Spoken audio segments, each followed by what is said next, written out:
This is Mananalu Purified water balanced with electrolytes for taste.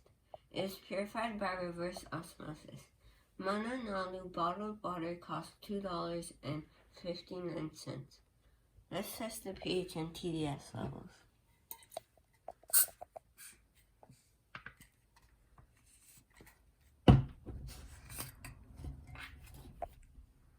Let's pour some water in.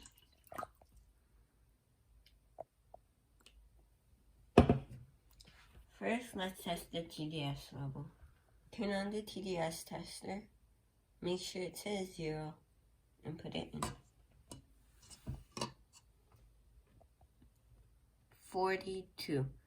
That is microfiltered water. Now let's test the pH level. Do 2 to 3 drops. Let's stir it a little for a better result.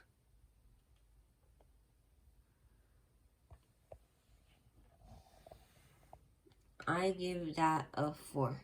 That is acidic.